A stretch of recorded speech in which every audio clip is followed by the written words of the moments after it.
Now, B asks, the radius of convergence on the Maclaurin series for f is 1. Determine the interval of convergence, show the work that leads to your answer. Now, since this is a Maclaurin series, we already know that the radius of convergence for f of x is f1, and since it's a Maclaurin series, we already know that the interval of convergence must be -1, 2 is less than x is less than 1.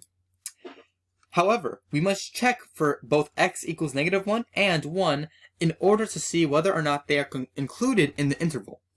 We must check the values simply by plugging them back into the general term for f of x, which we found in part A to be -1 to the power of n plus 1 times n to the power of 3n over n. Now,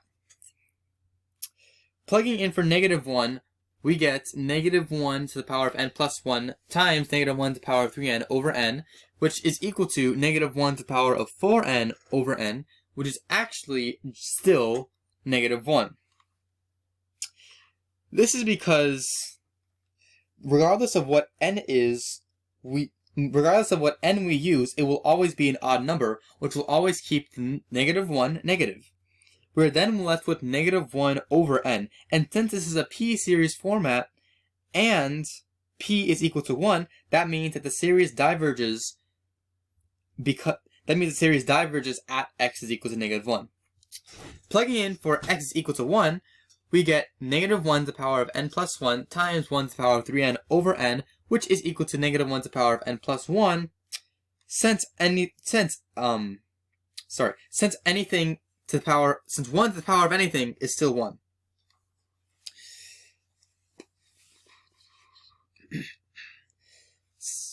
The series is an alternating series test format, which means that 1 over n is our, oops, hang on. There we go. So this is an alternate series test format, which means that 1 over n is our a of n, and we still have the -1 to the power of n plus 1.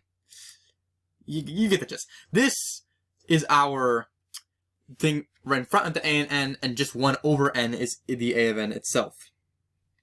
And since our a of n is always positive, and a of n is always greater than a of n plus 1, so basically what that means is 1 over n is always going to be greater than 1 over n plus 1. And since that is positive, since we're going up, and a of n is always greater than a n plus 1, and the limit as n approaches infinity is equal to 0, so the limit as this approaches infinity is just 0, since 1 over infinity is 0, the series converges. Or, in this case, conditionally converges. Because of this, at x is equal to 1, it converges totally, but at x is equal to -1, it diverges. So because of this, we get parentheses, -1, 1 bracket as our interval of convergence, and that f of x, the entire f of x, converges conditionally. Sorry if I confused you there, Mr. Brand. C asks, write the first 4 non-zero terms of the Maclaurin series for f prime of t squared. If g of x is equal to the integral from 0 to x, f prime of t squared dt, use the first 2 non-zero terms of the Maclaurin series for g to approximate g of 1. Now, to find the first 4 non-zero terms of the Maclaurin series for f prime of t squared, we must first take the derivative of the first 4 non-zero terms for the Maclaurin series of f of x, which we see here, and that's the derivative of all of that is equal to 3x squared minus 6x to the power of 5 plus 9x to the power of 9 over 3, the power of 8 over 3 minus 12x to the power of 11 over 4.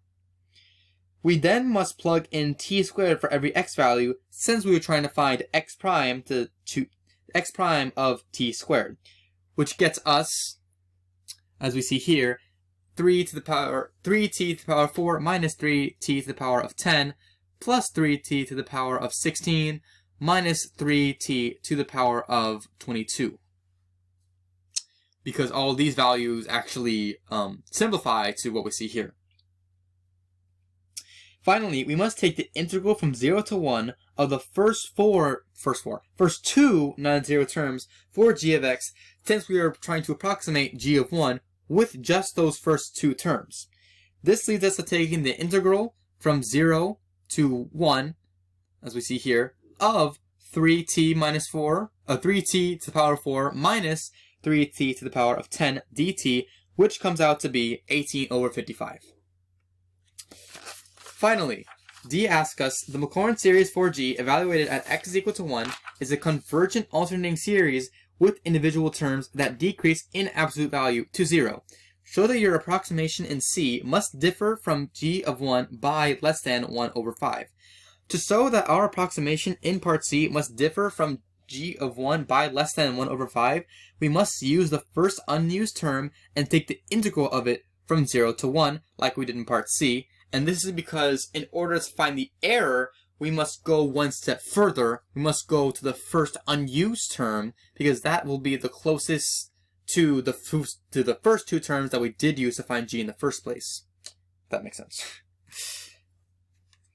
This term is 3t to the power of 16, which we integrate and integrate from 0 to 1, and it comes out to 3t to the power of 17 over 17. Plugging in 1 and subtracting it by plugging in 0, we get 3 over 17, which is less than 3 over 15, which is the same as 1 over 5, making it which shows that the approximation in part C differs from G of 1 by less than 1 over 5.